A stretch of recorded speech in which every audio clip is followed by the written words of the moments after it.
పిల్లలారా దేవుని వాక్యం చదువుకుందాం. ఓకే, దేవుని వాక్యం చదువుకుందాం. ఆదికాండం 39వ అధ్యాయం 2వ వచనం చదువుతున్నాను. యెహోవా యోసేపునకు తోడై ఉండెను గనుక అతడు వర్ధిల్లుచు తన యజమానుడగు ఆ ఐగుప్తీయుని ఎంట ఉండెను. యెహోవా అతనికి తోడై ఉండెననియు అతడు చేసినదంతయు అతని చేతిలో యెహోవా సఫలము చేసిననియు అతని యజమానుడు చూచినప్పుడు యోసేపు మీద అతనికి కటాక్షము కలిగెను గనుక అతని యొద్ద పరిచర్య చేయవాడాయను. మనం చదువుకున్న ఈ పరిశుద్ధ లేఖన భాగాన్ని మన ప్రియ రక్షకుడు దీవించునుగాక. ప్రభునందు ప్రియమైన సోదరి సోదరులారా, ఇటీవల కాలంలో మనం యవ్వనస్తుల కొరకు ఒక ప్రత్యేకమైన అంశాలు తీసుకొని దేవుని వాక్యం అందించడం జరుగుతూ ఉంది. ఇప్పటికి 8 వర్తమానాలు యవ్వనస్తుల కొరకు అందించడం జరిగింది. ఇది 9వ వర్తమానం.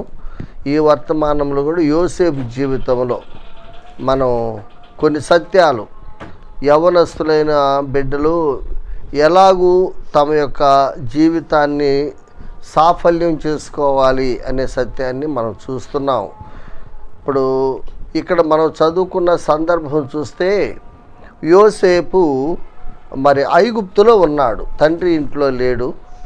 ఐగుప్తులో ఎలా ఉన్నాడంటే ఒక బానిసగా ఉన్నాడు, ఒక పనివాడుగా ఉన్నాడు, ఒక సేవకుడిగా ఉన్నాడు, అమ్మివేయబడిన వ్యక్తిగా ఉన్నాడు, ఇంటిలో పరిచర్య చేసే పరిచారకుడిగా ఉన్నాడు. అదే సమయంలో ఐగుప్తీయుడైన ఒక అధికారి దగ్గర, అతని పేరు పోతీఫర్, అతని ఇంట్లో బానిసగా కొనబడి అతని ఇంట్లో పనిచేస్తున్నాడు. ఒక బానిసను గురించి పరిశుద్ధుడైన దేవుడు వ్రాయించిన మాట, యెహోవా యోసేపునకు తోడయుండెను. చూసారా, యెహోవా యోసేపును తోడయుండెను. నేను ఈ లేఖన భాగాలు వివరించినప్పుడు ప్రతిసారి నేను సెలవిస్తూనే ఉన్నాను. ఏమిటంటే అప్పుడు ఆయన వయసు ఎంత అనేది మనం చూసినప్పుడు 37లో అధ్యాయం 37లో 17 సంవత్సరాల వయస్సు. ఇప్పుడు 39లో ఒక 2-3 ఏళ్ళు కలుపుకోండి, ఒక 20 ఏళ్ళు లేకపోతే 22 ఏళ్ళు 23 ఏళ్ళు అంతే ఆయన, లేకపోతే ఒక 24 ఏళ్ళు, అట్లా ఒక 4-5 ఏళ్ళు గడుపుకోవచ్చు. అంటే మంచి యవ్వనస్తుడు. ఈ యవ్వనస్తుడైన యోసేపు ఎలాగూ వర్ధిల్లాడు, దేవుడు ఎలాగ ఆయనకు తోడై ఉన్నాడు. ఆయనకు తోడై ఉన్న దేవుడు ఈనాడు యవ్వనస్తులైన బిడ్డలు చాలామంది ఉన్నారు, వారికి ఎందుకు తోడుగా ఉండడు? అది మన ధ్యానంలో ఉన్న ముఖ్యమైన అంశం. యోసేపుకు తోడై ఉన్న దేవుడు నీకు నాకు కూడా, అంటే యవ్వనస్తులైన బిడ్డలకు కూడా తోడుగానే ఉండాలి. ఎటువంటి యవ్వనస్తులకి దేవుడు తోడు ఉంటుంది, అది చాలా ముఖ్యం. మనుషుల తోడు కాదు ఇక్కడ ముఖ్యం, మానవుల యొక్క తోడు కాదు, దేవుని తోడు. దేవుడు ఎవరికి తోడుగా ఉంటాడు? ఒక యవ్వనస్తుడు దేవునికి ఎంత ఇష్టడుగా ఉంటే ఆయన తోడుగా ఉన్నాడు, అది ఆలోచించాలి. కాబట్టి ఇప్పుడు యోసేపులో ఉన్న లక్షణాలు ఏ యవ్వనస్తునిలో ఉన్నా ఆ వ్యక్తి కూడా దేవుడు తోడుకుంటాడు, అంతే. సహజంగా యవ్వన కాలం అంటే పంతాలు, పట్టింపులు, రోషాలు ఉండే కాలం అండి. ఎవరన్నా ఒక చిన్న మాటన్నా ఓర్చుకోలేవు. ఆ యవ్వన కాలంలో సహజమైన లక్షణం అది. ఎవరన్నా తొందరపడి ఒక మాట అన్నా ఓర్చుకోలేరు, ఎవరన్నా చిన్న చూపు చూసినా ఓర్చుకోలేరు, ఎవరన్నా ఏదైనా చిన్న అపకారం చేస్తే ఓర్చుకోలేరు. సహజంగా చిన్నదాని పెద్దానికి రోషపడే కాలం యవ్వన కాలం అంటే. యోసేపుని ఎవ్వరేమనలేదా? యోసేపు దేవునికి ఇష్టడుగా జీవించగలిగాడు అంటే యోసేపు ఎవ్వరి చేత పీడించబడకుండా, ఎవ్వరేమనకుండా, అందరి చేత ప్రేమించబడి దేవునికి ఇష్టడుగా జీవించాడా? ఆయన గత చరిత్ర ఒకసారి చూస్తే 37వ అధ్యాయంలో యోసేపు ఎన్ని కష్టాలు పడ్డాడో తన యవ్వన కాలంలో 17 సంవత్సరాల వయసులో మనం చూస్తాం. మనం ఇప్పుడు ఆ వెనకటి స్థితికి వెళ్ళాలి. యోసేపు తన జీవితాన్ని ప్రభువుకు అప్పగించుకున్నాడండి. ముఖ్యంగా తన యవ్వనాన్ని ప్రభువుకు అప్పగించుకున్నాడు. ప్రభువుకు అప్పగించుకున్న ఏ యవ్వనస్తుడైనా ప్రభు తోడు కలిగి ఉంటాడని తెలుసుకోవాలి. ఎలా అప్పగించుకున్నాడు అనే వివరాలు మనం చూసినప్పుడు, ప్రియమైన యవనస్తులారా, ఈ వాక్యం వినే యవన బిడ్డలు, ఆడపిల్లలు కానీ మగపిల్లలు కానీ, మీరు కూడా యోసేపు వలె, యోసేపు కలిగి ఉన్న మనస్తత్వం, యోసేపు కలిగి ఉన్న స్వభావం, యోసేపు కలిగి ఉన్నటువంటి ఆ యొక్క జీవన విధానం మీరు కూడా కలిగి ఉంటే మీకు కూడా మొదటగా దేవుడు తోడుగుంటాడు. దేవుడు తోడుగా ఉంటే బైబిల్ ఏం చెప్తుంది తెలుసా? రోమా గ్రంథకర్త ఏమంటే, దేవుడు మన పక్షమున ఉండగా మనకి విరోధి ఎవడు అని అంటాడు తెలుసా? కాబట్టి దేవుడు మన పక్షం ఉండేటట్టుగా మనం చూసుకోవాలి. అది మన మీద ఆధారపడి ఉంది. మరి యవనస్తుడైన యోసేపుకు దేవుడు తోడుగా ఉండడానికి కారణం ఏంటంటే, ఆయన యవనస్తుడు మన వల్లనే. కానీ ఆయన అన్నలు మంచోళ్ళు ఏం కాదు. ఆయన ఇంటిలోనే ఆయనకు వ్యతిరేకులు ఉన్నారు. చూసారా? ఆయన తండ్రికి పుట్టిన తనకంటే పెద్దవారే తనకు వ్యతిరేకులు. ఎందుకు వ్యతిరేకులు అంటే అసూయ, ద్వేషం, మత్సరం. ఈ 37వ అధ్యాయంలో మనం చూస్తే 4వ వచనంలో వారు పగబట్టారంట యోసేపు మీద. ఏమండి, యోసేపు ఏమైనా శత్రువా? యోసేపు మీద పగబట్టిన సొంత అన్నలు. కుటుంబంలో పరిస్థితి సానుకూలంగా లేదు యోసేపుకి, అది గుర్తుపెట్టుకోండి. పరిస్థితులు ఏమి యోసేపుకి అనుకూలంగా లేవు. ఆ తర్వాత 5వ వచనం చూస్తే వారు మరీ పగబట్టిది అని ఉంది. పగ కంటిన్యూ అవుతూ ఉన్నది యోసేపు మీద. ఆ తర్వాత మనం చూసినట్లయితే 8వ వచనం చూస్తే మరింత పగబట్టిది అని ఉంది యోసేపు మీద. ఆ తర్వాత 11వ వచనం చూస్తే యోసేపును చూచి అతని సహోదరులు అతని యందు అసూయపడిరి. ఇది యోసేపు కండిషన్. ఇదే కండిషన్ ప్రియమైన యవనస్తులారా, ఈ వాక్యం మీకు ఎదురైతే మీ కుటుంబాలలో మీరేం చేస్తారు? ఆ అన్నల్ని ప్రేమించగలరా? ఆ కుటుంబ సభ్యుల్ని ప్రేమించగలరా? ఎవరు పగబట్టారు యోసేపు మీద? ఎవరు ద్వేషించారు? ఎవరు అసూయపడ్డారు? ఎవరు యోసేపు మీద కోపం పెంచుకుంటున్నారు? శత్రువుగా యోసేపుని ఎవరు చూస్తున్నారంటే సొంత అన్నలు. సొంత అన్నలు, బయటవారు కాదు. ఆ కుటుంబ సభ్యులు ఒక విధంగా చెప్పాలంటే అందరూ ఒకే కుండలో అన్నం తింటున్నారండి. వారు ఆ అన్నలు యోసేపు అందరూ ఒక కుండలోనే అన్నం, ఒక కుండలో అన్నం తింటూ, ఒక కుండలో నీరు తాగుతూ, ఒక ఇంటిలో పండుకుంటూ, ఒక తండ్రికి పుట్టిన ఆ పిల్లలు 10 మంది యోసేపు మీద ద్వేషం పెంచుకున్నారు. ఇదే పరిస్థితి ప్రియమైన యవనస్తుడా, యవనస్తురాలా, నేను సూటిగా ప్రశ్నిస్తున్నాను. ఈ వాక్యం వినే యవనస్తుడైన నీవు, యవనస్తురాలైన నీకు ఇటువంటి పరిస్థితి ఎదురైతే నీవేం చేస్తావు? యోసేపు వలె సహనంగా ఉండగలవా? యోసేపు వలె వారిని ప్రేమించగలవా? యోసేపు వలె వారిని క్షమించగలవా? యోసేపు వలె వారి క్షేమాన్ని కాంక్షించగలవా? చెప్పండి. అసాధ్యం అండి. అందుకే దేవుడు మనకు తోడుగా లేడు. మరి పరిశుద్ధాత్ముడు ఎందుకు యోసేపు చరిత్ర వ్రాయించాడంటే, ఇటువంటి పరిస్థితులు నీకు నాకు కూడా ఎదురు కావచ్చు. మన కుటుంబాలలో కూడా మనం ఇటువంటి పరిస్థితులకి ఎదుర్కోవచ్చు. అటువంటప్పుడు లోకంలో అందరిలాగే వాళ్ళు పగబట్టారు, నేను కూడా పగబడతా. వాళ్ళు తిట్టారు, నేను కూడా తిడతా. వాళ్ళు కొట్టారు, నేను కూడా కొడతా.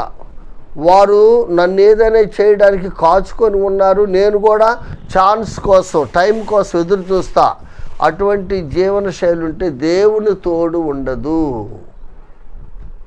ఈ ధ్యానం ఎందుకంటే, ఈ పరిస్థితులు ఆనాడు యోసేపుకు మాత్రమే కాదు, ఈరోజు నీ కుటుంబంలో నీకే రావచ్చు, నా కుటుంబంలో నాకే రావచ్చు. అలా వచ్చినప్పుడు మన వైఖరి ఎలా ఉండాలి, అది చాలా ముఖ్యమండి. నేను ముందుగానే చెప్పాను కదా, సహజంగా యవ్వన కాలంలో ప్రెస్టేజ్ ఉండిద్ది, కోపం ఎక్కువ ఉండిద్ది, రోషం ఉండిద్ది. ఎవరన్నా ఒక చిన్న మాట అన్నా ఓర్చుకోలేము, నన్ను అంటారా అని కోప్పడతాం.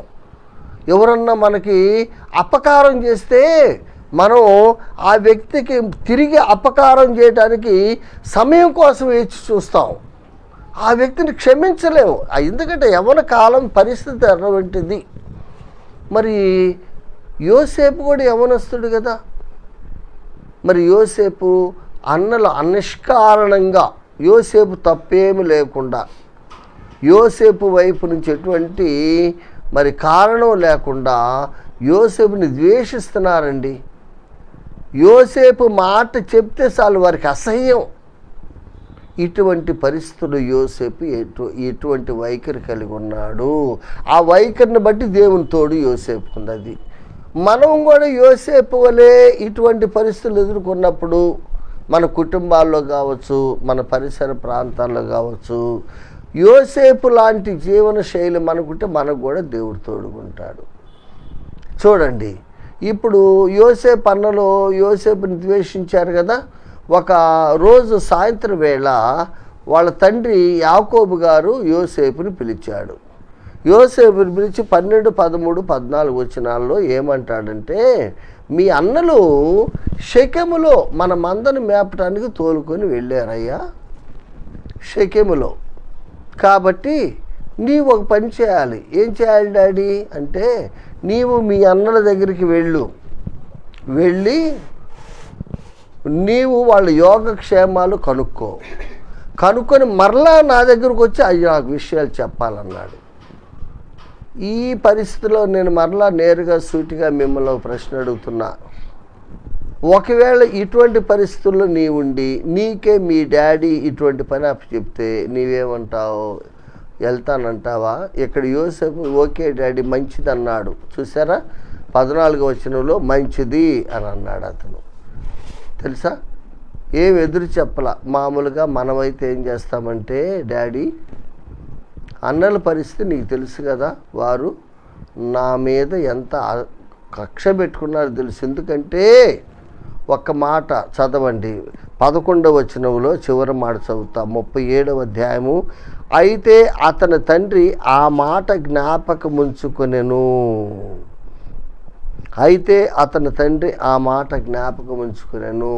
అంటే యోసేపుకు వచ్చిన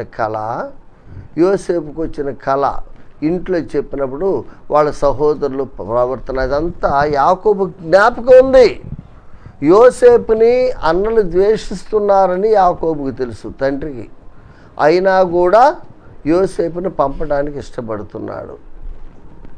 ఆ స్థానంలో మనం ఉంటే ఏమంటామంటే, సహజంగా డాడీ నేనంటే వాళ్ళకి కోపం ఎక్కువ, నేనంటే వారికి ఇష్టం లేదు, ఇక్కడ ఇంటిలోనే నీ మొదటే నీ ఉన్నప్పుడే నన్ను వారెంతో ద్వేషిస్తున్నారు, సూటిపోటి మాటలు అంటున్నారు, నా మీద పగబడుతున్నారు, ఏదో నువ్వు ఉన్నావు కాబట్టి నన్నేం చేయట్లేదు, నీవు లేకపోతే నన్ను ఏమైనా చేయడానికి వాళ్ళు సమర్థులు, ఇప్పుడు ఒంటరిగా నువ్వు నన్ను అక్కడ పంపిస్తే వాళ్ళు ఏం చేస్తారు? వాళ్ళు అప్పటికే నా మీద పగబట్టి ఉన్నారు, సమయం కోసం వేచి చూస్తున్నారు, నన్నేమైనా చేయడానికి నీవు అడ్డంగా ఉన్నావు, ఇప్పుడు ఒంటరిగా పంపిస్తే నన్ను ఏమైనా చేసి నీకు లేనిపోయిన అబద్ధాలు చెప్పే ప్రమాదం ఉంది, నేను వెళ్ళను అని అంటాం మనమైతే. ప్రియమైన యవనస్తులారా, యోసేపు అలా అనలేదండి. అది యోసేపులో ఉన్న గొప్ప గుణం ఏంటంటే, తండ్రికి దుఃఖం కలిగించడు అంతే. అవసరమైతే తను దుఃఖపడతాడు, తండ్రి కష్టం కలిగించడు, అవసరమైతే తను కష్టపడతాడు. తండ్రికి శ్రమ పెట్టడు, అవసరమైతే తను శ్రమ పెడతాడు. తండ్రికి మానసికమైన ఆనందాన్ని కలిగిస్తాడు కానీ మానసికమైన దుఃఖాన్ని విచారాన్ని కలిగించడు యోసేపు. చూసారా, తండ్రి. కాబట్టి బైబిల్ ఏం చెప్తుందంటే, కన్న తల్లిదండ్రులని మనం ప్రేమించాలి, సంతోషపెట్టాలని బైబిల్ గ్రంథంలో ఉందండి. దానికి ఎంతని త్యాగం చేయాలి, తల్లిదండ్రులను సంతోషపెట్టడానికి ఎంతో త్యాగం చేయాలి. ఈనాడు అలా త్యాగం చేసే యవనస్తులే లేరండి.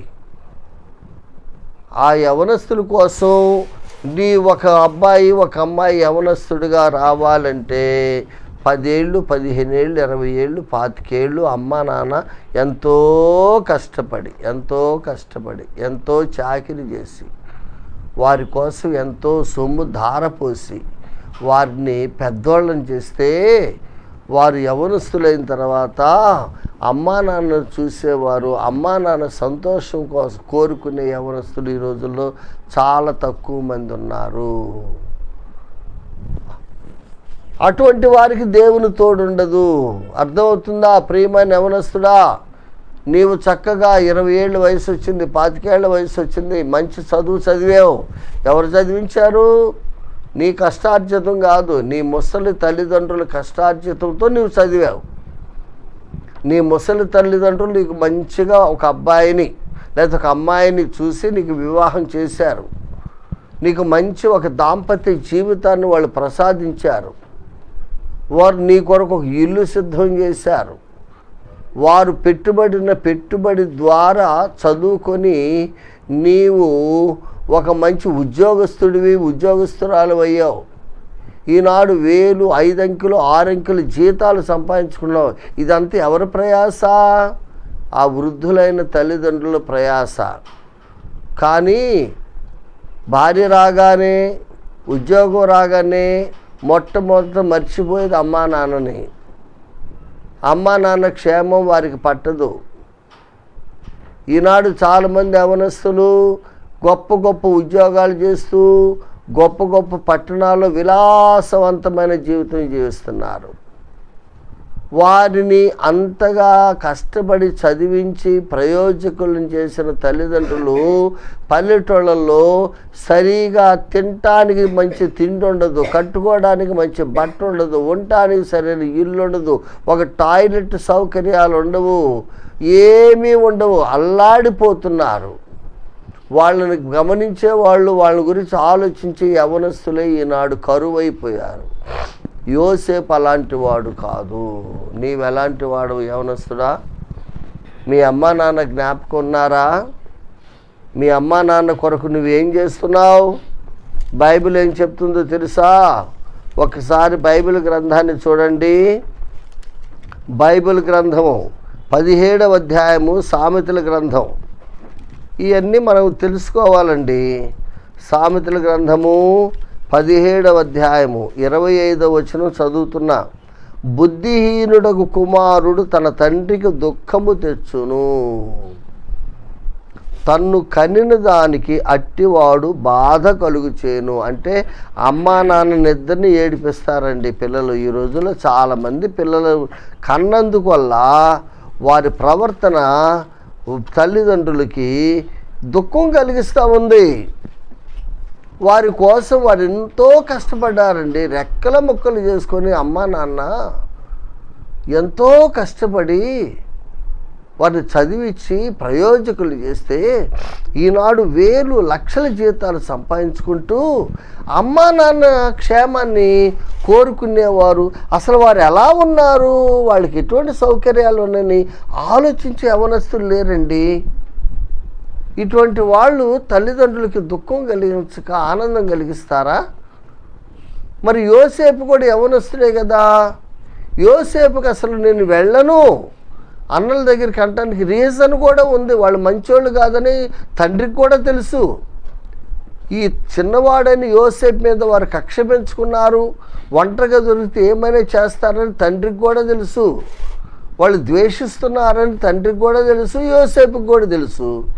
అటువంటి అన్నల దగ్గరికి ఒంటరిగా పంపించబోతా ఉంటే తండ్రి యోసేపు అన్నాలు, నేను వెళ్ళండి డాడీ, నేను వెళ్తే వాళ్ళు ఏదైనా నాకు ఆపద కలిగిస్తారని చెప్పొచ్చు, తప్పు లేదు.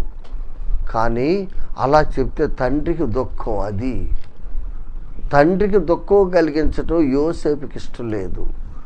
తండ్రికి ఏమంటున్నాడు? నీ సహోదరు దగ్గరికి నిన్ను పంపుతానంటున్నాడు. చూడండి 37వ అధ్యాయము చూడండి 13వ వచనం. అప్పుడు ఇశ్రాయేలు యోసేపును చూచి, నీ సహోదరులు షెకెములో మంద మేపుచున్నారు, నిన్ను వారి యొద్దకు పంపెదను రమ్మన్నప్పుడు అతడు నో అనలేదు, మంచిది అని అన్నాడట. అక్కడ ఉంది.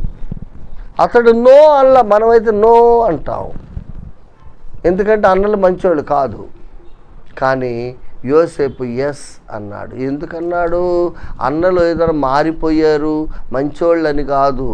ఆ తండ్రి కోరిక ఏంటంటే నేను వారి దగ్గరికి వెళ్ళాలి, వారి యోగక్షేమాలు కనుక్కొని వచ్చి తండ్రికి చెప్పాలి. అది తండ్రి యొక్క హృదయాభిలాష. తండ్రి హృదయాన్ని గాయపరచడం యోసేపుకి ఇష్టం లేదు. అవసరమైతే తను గాయపరచబడ్డానికి ఇష్టపడుతున్నాడు. చూసారా? తండ్రి సంతోషం కోసం తను ఇబ్బంది పడడానికి, తను కష్టపడడానికి, తను శ్రమ పడడానికి, తను అవసరమైతే దెబ్బలు తినడానికి ఇష్టపడుతున్నాడు. కానీ తండ్రి మనస్సు మాత్రం కష్టపెట్టడానికి యోసేపు ఇష్టపడాల. ఇటువంటి యవనస్తులు కావాలయ్యా ఈనాడు. యవనస్తులు అంటే వీళ్ళండి.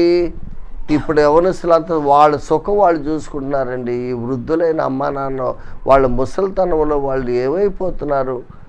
ఈయనకేమో అన్నీ అటాచ్డ్ టాయిలెట్స్ కావాలి ఈనాడు యవనస్తులకి, డబల్ కాట్లు కావాలి, పెద్ద మంచి మంచి రూమ్స్ కావాలి, అన్ని రూమ్లోకే రావాలి, రిమోట్ సిస్టమ్ ఉండాలి, ఫ్యాన్ కానీ లైట్ కానీ ఏసీ కానీ కూలర్ కానీ టీవీ కానీ డోర్స్ క్లోజింగ్ ఓపెనింగ్ కూడా రిమోట్ సిస్టమే. ఇంటి దగ్గర అమ్మ నాన్నకి గుడిసెల్లో ఉంటున్నారు, కింద ఫ్లోరింగ్ ఉండదు, పండుకోవడానికి మంచి మంచాలు ఉండవు, తినటానికి మంచి కంచాలు ఉండవు, వండుకోవటానికి భోజనం ఉండదు, మంచి బట్టలు ఉండవు. ఈరోజు కూడా వాళ్ళు టాయిలెట్కి వెళ్ళాలంటే చెంబులు తీసుకొని ఎక్కడ ఊరు బయటికి వెళ్ళాలి. ముసలోళ్ళు కూడా వణుక్కుంటూ వాళ్ళు కనీసం టాయిలెట్ సౌకర్యాలు కూడా పిల్లలు ఏర్పాటు చేయట్లేదు ఆ పల్లెటూళ్ళల్లో. ఏమండి వీళ్ళు నిజంగా యవనస్తులా? ఇటువంటి వాళ్ళ దేవుడికి ప్రేమిస్తాడా? ప్రియమైన యవనస్తులారా, ఎందుకు పరిశుద్ధాత్ముడు యోసేపుని గురించి ఇంత వివరంగా రాశాడంటే, యోసేపే ముసలోడు కాదు, 50 ఏళ్ల వయసుడు కాదు, 17 ఏళ్ల వయసు, నిండు యవనసు, టీనేజ్లోని యోసేపు ఎంత విధేయుడండి. తన తండ్రికి ఏ మాత్రం కష్టం కలిగించుకోవడానికి ఇష్టపట్టలా. యోసేపు అమాయకుడు కూడా కాదు. తను ఒంటరిగా వెళ్తే వాళ్ళు ఏమైనా చేస్తారని యోసేపుకు తెలిసినా తను తన తండ్రి కోసం, తండ్రి కోరిక ఏంటి? తను వెళ్ళాలి అంతే. తండ్రి కోరిక వల్ల ఏంటి? వారి దగ్గరికి వెళ్ళాలి. వారు దుష్టులు అయినా వారి దగ్గరికి పంపుతున్నానని అన్నాడు, వెళ్ళాలి. ఇక్కడ మన ప్రభు అయిన యేసుక్రీస్తు వారు కనబడడం లేదా? పరలోకపు తండ్రి కూడా తన ప్రియకుమారుడు యేసుక్రీస్తు ప్రభుని ఎక్కడ పంపించాడు? ఈ లోకంలో దుష్టుల మధ్యకు పంపించాడు. ఇది దుష్టలోకం, ఇది తెలుసా? ఈ దుష్ట సమాజం. బైబిల్ ఏం చెప్తుందో తెలుసా? ఒకసారి ఆదికాండమే చూడండి. అసలు బైబిల్ గ్రంథాన్ని మనం చూసినట్లయితే చూడండి, ఆదికాండము 6వ అధ్యాయము 12వ వచనం చదువుతున్నా. 11, 12. భూలోకము దేవుని సన్నిధిని చెడిపోయి ఉండెను, భూలోకము బలత్కారంతో నిండి ఉండెను. దేవుడు భూలోకమును చూచినప్పుడు అది చెడిపోయి ఉండెను. భూమి మీద సమస్త శరీరులు తమ మార్గమును చెరిపివేసుకొని ఉండిరి. పరలోకపు తండ్రికి తెలుసా భూమి మీద పరిస్థితులు ఎలా ఉందో? తెలిసిన తన కుమారుడు యేసుక్రీస్తు ప్రభుని ఈ ప్రజల మధ్యకే పంపించాడు. కుమారుడు కూడా, డాడీ వాళ్ళు మంచోళ్ళు కాదు కదా, నేను వెళ్ళనంటే ఈరోజు క్రైస్తవ్యం ఉన్నదా? ఇక్కడ యేసుక్రీస్తు ప్రభు కనపడడం లేదా? ప్రియమైన దేవుని పిల్లలారా, ఇక్కడ యోసేపు అనే యవనస్తుడు యేసుక్రీస్తు ప్రభుకు సాదృశ్యంగా కనబడుతున్నాడు. ఏ విధంగా దుష్టుల మధ్యకి యోసేపు పంపబడ్డాడో అలాగే భయంకరమైన పాపుల మధ్యకి పరలోకమందున దేవుడు తన కుమారుని పంపించాడు. చూసారా? అక్కడ కుమారుడు పంపబడ్డాడు, ఇక్కడ కుమారుడు పంపబడ్డాడు. అక్కడ ఆ కుమారుడు అమ్మబడ్డాడు, ఇక్కడ ఈ కుమారుడు అమ్మబడ్డాడు. అయితే ఆ కుమారుడు సిలువేయబడలేదు, కానీ యోసేపు అనే కుమారుడు, యేసుక్రీస్తు అనే కుమారుడు సిలువేయబడి రక్తధారల కార్చగా ఈరోజు మనం ధన్యులమయ్యాం. కాబట్టి ఈ సందర్భంలో యోసేపులో క్రీస్తు కనబడుతున్నాడు. ప్రియమైన యవనస్తులారా, మీరు కూడా ఈ వాక్యమైన యవనస్తులు నేను ప్రాధేయపడుతూ ఉన్నా, అమ్మా నాన్న మాటకు ఎదురు చెప్పడవద్దు, ఎన్నడూ కూడా ఎదురు చెప్పకూడదు. అమ్మా నాన్న మాటకి ఎప్పుడు ఎదురు చెప్పకూడదు. వారు ఏం చెప్పినా మన క్షేమం కోసమే చెప్తారు. వారు ఏం చెప్పినా మనం ఎస్ అంటూ నేర్చుకోవాలి. అర్థమైందా? వారు మన క్షేమాన్ని కాంక్షిస్తారు కానీ మన నాశనాన్ని కాంక్షించరు. ప్రియమైన యవనస్తులారా, ఆలోచించేయండి. ఈ యవనస్తులైన యోసేపు వాళ్ళ డాడీతో, సరే డాడీ మంచిది అన్నాడు. ఆ తర్వాత మనం గమనిస్తే అప్పుడు అతడు, నీవు వెళ్ళి నీ సహోదరుల క్షేమమును మందక్షేమమును తెలుసుకొని నాకు వర్తమానము తెమ్మని అతనితో చెప్పి హెబ్రోను లోయలో నుండి అతను పంపెను. అతడు షెకెమునకు వచ్చాను. 37:14. ఇప్పుడు ఇశ్రాయేలు అనగా యాకోబు తన కుమారుడైన యోసేపుని అన్నల దగ్గరే పంపిస్తున్నాడు. నువ్వు వెళ్ళి ఎక్కడైనా వాళ్ళని గమనించాలి, వాళ్ళని పట్టుకోవాలి, పట్టుకొని వాళ్ళ క్షేమ సమాచారం అడగాలంటే వాళ్ళతో నువ్వు మాట్లాడాలి. చూసారా? వాళ్ళ క్షేమ సమాచారం కావాలంటే ఏం చేయాలి? మాట్లాడాలి. మాట్లాడడానికి వాళ్ళే మంచోళ్ళ? అసలు వీడిని చూస్తేనే వాళ్ళ కడుపు మండిపోతూ ఉంది. వీడిని చూస్తేనే వీడిని ఏం చేద్దామనుకునే వాళ్ళతో నువ్వు వాళ్ళతో అన్నలతో మాట్లాడంటున్నారండి. ప్రియమైన దేవుని పిల్లలారా, చాలాసార్లు ఇటువంటి వ్యక్తులు మనకు తారసపడితే నేను వాళ్ళతో మాట్లాడను అంటాం. అంటే ప్రియమైన దేవుని పిల్లలారా, యవనస్తులారా, వాళ్ళు ఎంతైనా నీ సొంత అన్నలు. వాళ్ళు బయట వాళ్ళు కాదు, నీ అన్నలు, నీ రక్తం పంచుకొని పుట్టినవాడు వాళ్ళు కూడా. ఒక తండ్రి పిల్లలే కాబట్టి ఒక తండ్రి పిల్లల మధ్య సమాధానమే ఉండాలి, సహనమే ఉండాలి, క్షమాపణ ఉండాలి, ప్రేమ ఉండాలి. ఎవరైనా తెలియక అమాయకంగా తొందరపడి పగ, శత్రుత్వము, అసూయ, ద్వేషము పెంచుకున్నా మనం వారిని క్షమించాలనే సందేశం ఇక్కడ ఉన్నది. నీవు వెళ్ళి వాళ్ళ క్షేమ సమాచారం తెమ్మంటే దాని అర్థం ఏంటి? వాళ్ళతో నీవు మాట్లాడు. వెళ్ళి మాట్లాడే ముందు ఏమనాలి? వారు పెద్దవారు, వీడు చిన్నవాడు యోసేపు. వెళ్ళేమని పలకరియాలి? హలో అంటాడా? అన్నయ్య అనాలి. చూసారా? అన్నయ్య అని గౌరవంగా సంబోధించాలి. గౌరవం లేకుండా మాట్లాడకూడదు. అన్నయ్యలారా అని సంబోధించి, ఎలా ఉన్నారు, భోజనం చేశారా, సరిగా నిద్ర పడుతుందా, సౌకర్యాలు ఉన్నాయా, మంద ఎలా ఉంది, ఇక్కడ మీ పరిస్థితి ఎలా ఉంది, ఇవన్నీ అడగాలట. క్షేమ సమాచారం ఎన్ని మాట్లాడగాలో. అసలు వాళ్ళు ఇతను చూస్తేనే కక్షతో కొట్టాలనుకునే వాళ్ళతోటి మాట్లాడమంటున్నాడు తండ్రి. యోసేపు ఏమన్నాడు? మంచిది, నేను మాట్లాడతాను అంటున్నాడు. ప్రియమైన యవనస్తులారా, ఇక్కడ మనం నేర్చుకునే సత్యం ఏంటంటే మనకు శత్రువులు లేరు, మనకు అందరూ మిత్రులే, అందరూ మనవారే, మనకు పరాయి వారు లేరు. మనందరం ఒక తండ్రి పిల్లలం. కాబట్టి దేవుని సంఘంలో కూడా కొంతమంది తెలియకో కావాలనో పరిస్థితులను బట్టో కొన్నిసార్లు నిన్ను నన్ను వ్యతిరేకించవచ్చు. అయినా మనం ద్వేషించకూడదనే సత్యాన్ని మనం నేర్చుకోవాలి. అంతేకాదు ప్రతి ఒక్క వ్యక్తిని పలకరించడం నేర్చుకోవాలి. అది వారి యోగక్షేమాలు నీకు తెలిసి ఉండాలి. అది యోగక్షేమాలు తెలియకుండా అసలు అతడెవరో ఆమె ఎవరో తెలియకపోతే అది ఎలా సంఘం అవుతుందండి? యోహాను 1:12 ప్రకారము యేసు ప్రభువుని నమ్మిన వారందరూ, యేసు రక్తంలో కడుగుబడిన వారందరూ దేవుని పిల్లలు, ఒక తండ్రి పిల్లలు మనం. కాబట్టి మన మధ్య సంబంధాలు లేకపోతే ఎలాగండి? మనం ఒకరినొకరు పలకరించుకోవద్దా? ఒకరి యోగక్షేమం మరొకరు తెలుసుకోవద్దా? ఈనాడు చాలా సంఘాలు ఉన్న దురవస్థ ఏమిటంటే, దౌర్భాగ్యం, దుర్గతి ఏమిటో తెలుసా? వందనాలు కూడా చెప్పుకోరండి, ఒకళ్ళ మొక్కలు ఒకళ్ళు చూసుకోరండి, ఎడమొక్కం పెడమొక్కంగా ఉంటారు. ఒకే పళ్ళలో ఆరాధన చేసి మళ్ళీ ఎవరంతటి వాళ్ళే చెల్లిపోతారు అంతే. అది సంఘం అంటారా? కుటుంబంలో కూడా ఇలా ఉండవచ్చా? మనం ఒక తండ్రి పిల్లలంగా ఒక ఇంట్లో ఉన్నప్పుడు మన అన్నతో మాట్లాడకుండా, మన తమ్ముడితో మాట్లాడకుండా, మన చెల్లితో మాట్లాడకుండా, మన అక్కతో మాట్లాడకుండా ఉండగలమా? అది సాధ్యమా? అసాధ్యము. కాబట్టి ప్రియమైన దేవుని పిల్లలారా, యాకోబు కోరిక ఏమిటంటే ఆ అన్నలు అంటే యోసేపుని ద్వేషించే అన్నలు, ద్వేషించబడి యోసేపు ఇద్దరు మాట్లాడుకోవాలి. అది సహజంగా మాట్లాడుకున్నప్పుడు సమస్యలు పరిష్కారం అవుతాయండి. మాట్లాడకుండా మౌనం ఉంటే సమస్య ఎప్పుడు పరిష్కారం కాదు, పెద్దదైపోయింది. అర్థమవుతుందా?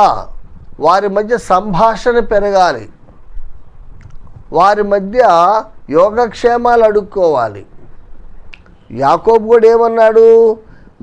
సహోదరుల క్షేమము మంద క్షేమము తెలుసుకొని నాకు వర్తమానం తీసుకురా. రెండు క్షేమాలు అక్కడ యాకోబు కోరుకున్నా. ఒకటి సహోదరుల క్షేమము, 2 మంద క్షేమము. ప్రియమైన దేవుని పిల్లలారా, యవనస్తులారా, ఇక్కడ మనం నేర్చుకునేది ఏంటంటే కొన్నిసార్లు కొన్ని పరిస్థితులను బట్టి సందర్భంగా కావచ్చు, అసందర్భంగా కావచ్చు, కొంతమంది నిన్ను నన్ను ద్వేషించే ప్రమాదం ఉంది. ద్వేషించిన మనం ద్వేషించకూడదు, అది బైబిల్ చెప్పే సత్యం. ఇతరులు మనల్ని ద్వేషించవచ్చు కానీ మనమైతే ద్వేషించకూడదు. ఇప్పుడు అన్నలు యోసేపుని ద్వేషిస్తున్నారు.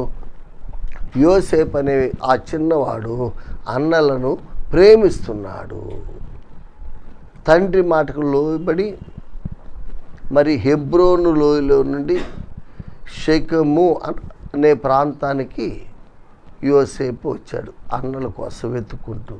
వస్తే అక్కడ మంద లేదు, అన్నలు లేరు. చూసారా? తండ్రి ఏమో షెకెం దగ్గరికి వెళ్ళమన్నాడు, షెకెం దగ్గరికి వచ్చాడు. షెకెం దగ్గర చూస్తే మంద లేదు, అన్నలు లేరు. ఇప్పుడు యోసేపు ఏం చేయాలి? అన్నలు లేరు, మంద లేరు. హాయిగా ఇంటికి వెళ్ళిపోయి, డాడీ మీరు చెప్పినట్టు షెకెంకి వెళ్ళాను, అక్కడ అన్నలు లేరు, మంద లేదు, మరి ఎక్కడికి వెళ్ళారు, మరి నేను వెనక్కి వచ్చేసానంటే డాడీ ఏమండవు. ఆ రోజులే సెల్ ఫోన్ లేవు, టెలిఫోన్ లేవు.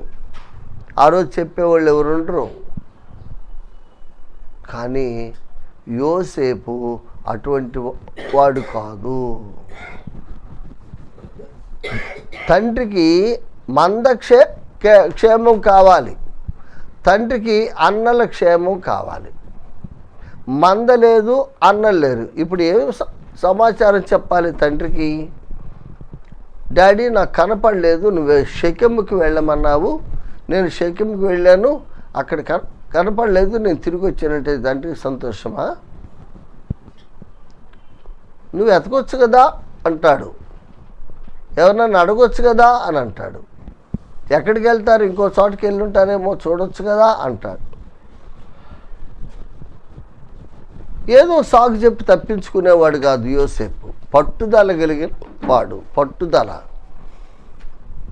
పట్టుదల కావాలి దేవుని పని చేయాలంటే.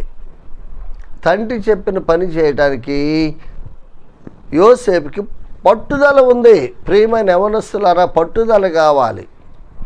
దేనికి పట్టుదల అంటే తండ్రి మాట నెరవేర్చడానికి పట్టుదల, మన ఇష్టాన్ని నెరవేర్చుకోవడానికి కాదు పట్టుదల. ఈ దినాల్లో చాలామంది యవనస్తులకి తమ ఇష్టాన్ని నెరవేర్చుకోవడానికి, తమ కోరికలు నెరవేర్చుకోవడానికి పట్టుదల కలిగి ఉంటారు. అది కాదు, తండ్రి చిత్తాన్ని నెరవేర్చడానికి, తండ్రి ఇష్టాన్ని నెరవేర్చడానికి, తన కన్న తండ్రి కోరికను తీర్చడానికి పట్టుదల కావాలి. పట్టు విడవని యోసేపు. ఇప్పుడు యోసేపు శేఖమంతా వెతుకుతున్నాడండి, కనపడలేదు. అలా వెతుకుతూ ఉంటే ఒక వ్యక్తి చూచాడు. యోసేపు చూచి ఏమన్నాడు చూడండి, 15వ వచనం. అతడు పొలంలో ఇటు అటు తిరుగుతుండగా. ఎందుకు తిరుగుతున్నాడంటే ఈ పక్క వెళ్ళాడు, చూశాడు, ఆ పక్క వెళ్ళాడు. యోసేపు ఒక చెట్టు కింద కూర్చోలా అంటే సోమరి కాదు, యోసేపు చురుకైన వాడండి. ప్రియమైన యవనస్తులారా, యవన కాలంలో సోమరితనం ఉండకూడదు. విత్తులు వేయు కాలంలో ఎవడు వ్యవసాయకుడు నిద్రపోడట తెలుసా? విత్తనాలు జల్లే కాలంలో వ్యవసాయకుడు నిద్రపోతే వాడికి విత్తనాలు లేదు, పంట లేదు, వాడు సోమరి, తినటానికి తిండి ఉండదు. పట్టుదల కలిగి వాడు అన్నలు కనపడలేదని ఒక చెట్టు కిందనో, ఒక గుహలోనో, ఒక కొండ చాటునో, ఒక బండ చాటునో కూర్చొని నిద్రపోవటంలా యోసేపు ఏం చేస్తున్నాడు? ఈ సెర్చింగ్, వెతుకుతున్నాడు, ఇటు అటు తిరుగుతున్నాడట. అటు వెతుకుతున్నాడు. వెతికినప్పుడు ఒక మనుషుడు అతనిని చూచి, అక్కడ ఎవడో ఉన్నాడు ఇంకొకడు, ఆయన కూడా కాపరి ఒక చూసి, నీవేమి వెతుకుచున్నావు? చూసారా, వెతుకుచున్నాడంట అన్నల కోసం. చూసారా, అన్నల మీద ఎంత ప్రేమండి. వారు దుష్టులు, వారు చెడ్డవారు, మంచివారు కాదు. వారు నిలువున తనకు కీడు చేస్తానికి సిద్ధపడి ఉన్న అన్నలు. అలాంటి వారు పోతే పోయారులే, కనబడకుండా మంచిది, దేవుడు మేలు చేశాడు, వాళ్ళు కనబడకపోతేనే నాకు మేలు అని అనుకోలా. నా అన్నలు కనబడకపోతే నాకు తృప్తి లేదు, నాకు సంతోషం లేదు. అంతేకాదు, మా నాన్న దగ్గరికి వెళ్ళి నేను ఎలా చెప్పాలి సమాధానం? కాబట్టి అన్నల కోసం వెతుకుతున్నాడట. ఇది గమనించాడు ఒక మనుష్యుడు. గమనించి, నీవే వెతుకుతున్నావయ్యా అని అడిగాడు. చూసారా, ఆ మనుషుడు అడిగాడు, ఏంటి అక్కడ వెతుకుతున్నావు? అప్పుడు అందుకు అతడు, నేను నా సహోదరులు వెతుకుతున్నాను. ఇది గొప్ప మాట అండి. సహోదరులు వెతికే ఒక సహోదరుడు, ఒక యవనస్తుడు. మనము కూడా మన సహోదరులు వెతకడం నేర్చుకోవాలి. ఇది సంఘంలో కూడా చాలా ముఖ్యమైన అంశం, ముఖ్యమైన విధానం.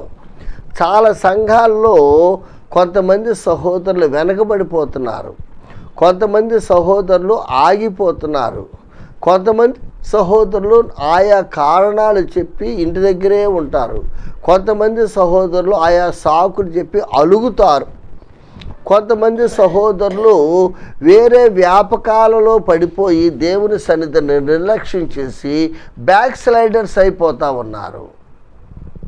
ప్రియమైన సహోదరుడా, ఇక్కడ ఒక లీడర్, ఒక బెస్ట్ లీడర్, ఒక గుడ్ లీడర్, ఒక మంచి నాయకుని ఒక లక్షణం మనము చూస్తున్నాం.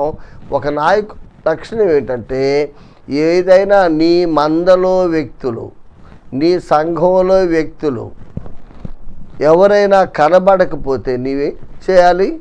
వెదకాలి. ఎవరైనా ఆగిపోతే వెదకాలి, ఎవరైనా అలిగితే వెదకాలి, ఎవరైనా నీ మీదో ఎవరి మీదో కష్టం పెట్టుకొని మందిరానికి రాకపోతే వెదకాలి.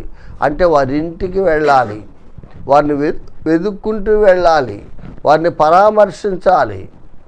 అర్థమైందా?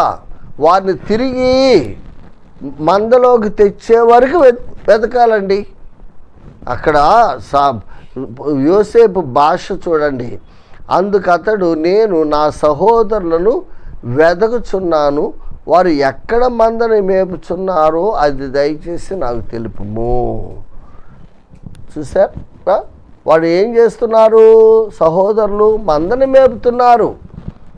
వాళ్ళు ఒక చోట పండుకొని లేరు, విశ్రాంతి తీసుకుంటూ లేరు, వారు కష్టపడుతున్నారు, మందని మేపుతూ ఉన్నారు. ఇది ఒక మంచి నాయకుడి లక్షణాలు ఇవి. సహోదరులు వెతికేవాడు నాయకుడే. యోసేపు ఒక నాయకుడిగా కనబడుతున్నాడు, యోసేపు సహోదరులు కూడా ఒక మంచి నాయకులుగా కనబడుతున్నారు. ఒక మంచి నాయకుడు ఏం చేస్తాడంటే తన మందని మేపుతాడు. ఒక మంచి నాయకుడు కాకుండా ఒక చెడ్డ నాయకుడు అయితే ఏం చేస్తాడు? మందని పస్తు పెడతాడు. అది మంద క్షీణించిపోతుంది, అవసరమైతే మంద నాశనమైపోతుంది, వాడికి ఏం పట్టదు. అధికారం కావాలి. ఈ రోజుల్లో చాలామంది సంఘాలలో సంఘ పెద్దలు ఇలాగే ఉన్నారు. వారి దగ్గర ఆహారం లేదు అంటే అది షెకెములాగా తయారైపోయింది. షెకెములో ఒకప్పుడు ఆహారం ఉంది కానీ తర్వాత ఆహారం అయిపోయిందా? అలాగే కొన్ని సంఘాలలో ప్రారంభించినప్పుడు మంచి దైవజనులు ఉన్నారు, మంచి సేవకులు ఉన్నారు, మంచి వాక్యం ఎరిగిన వాళ్ళు ఉన్నారు. చక్కగా సంఘాలు ప్రయాసపడ్డాయి, అక్కడ వాక్యం విస్తరించింది. కొంతకాలానికి వారంతా ప్రభు దగ్గరికి వెళ్ళారు. ఇప్పుడు వాక్యమే లేదు, అక్కడ శక్యం అయిపోయింది. ఏం చేయాలి? మరొక స్థలాన్ని ఎన్నుకోవాలి. మరొక స్థలం నుండి వాక్యం చెప్పేవాళ్ళని మనం పిలిపించుకోవాలి. ఈనాడు చాలా సంఘాలలో వాక్యం లేదు. ప్రేమైన సహోదరుడా సోదరి, ఆలోచన చేయండి. వాక్యమే సంఘానికి చాలా ప్రాముఖ్యమైంది. కాబట్టి ఇక్కడ ఏం చెప్తున్నాడంటే ఆ మనుష్యుడు, వీరు ఏం చేస్తున్నాడు చూడండి, వారు ఎక్కడ మందను మేపుచున్నారో అది దయచేసి నాకు తెలుపమని అడిగాను. యోసేపు ప్రశ్న, వారు ఎక్కడ మందని మేపుచున్నారో. చూసారా, అన్నలు చెడ్డవాళ్ళైనా ఇదొక మంచి లక్షణం. నాయకులు అనేవాళ్ళు దేవుడు అప్పగించిన మందకి మంచి ఆహారం పెట్టాలి, ఆహారం పెట్టే చోటు వెతకాలి, బలమైన ఆహారం పెట్టాలి, పోషక విలువలతో కూడిన ఆహారం పెట్టాలి. ఏదో చెత్తటి ఆహారం పెట్టకూడదు. చూసారా, ప్రియమైన దేవుని పిల్లలారా, ఇక్కడ ఒక మంచి నాయకుడి లక్షణం మనం చూస్తున్నాము. ఒక మంచి నాయకుడు ఏం చేస్తాడంటే, తన దగ్గర ఆహారం లేకపోతే తను శక్యములాగా తయారైతే మరొక దోతానుని వెతుకుతాడు. అది దోతానులో ఆహారం ఉన్నది, అక్కడికి తీసుకువెళ్తాడు. మందరి కష్టపడటానికి ఇష్టపడతాడు. ఒక మంచి నాయకుడి లక్షణం ఏంటంటే, నేను బక్కపలచగా తయారైన పర్వాలా, నేను ఆకలి నాకు ఆకలి సరిగా భోజనం లేకపోయినా పర్వాలేదు, కానీ నా మంద మాత్రం సంతృప్తిగా భోజనం చేయాలి, నా మందకి కడుపు నిండా భోజనం దొరకాలి. ఇది ప్రతి సంఘ పెద్ద కలిగి ఉండవలసిన లక్షణం అండి. చాలా సంఘాల్లో ఆ సంఘాల పేరుకి సంఘాల పెద్దలు ఉంటారు, సేవకులు ఉంటారు. పొట్టబొడిస్తే ఒక మొక్క రాదు. వాళ్ళకి చదువు లేదు, లేకపోతే చదువు ఉన్నా ఎందుకో ఈ దేవుని వాక్యం వాళ్ళు సార్థకం చేయరు, బాగా ధ్యానం చేయరు. కాబట్టి వారి దగ్గర వాక్యం ఉండదు.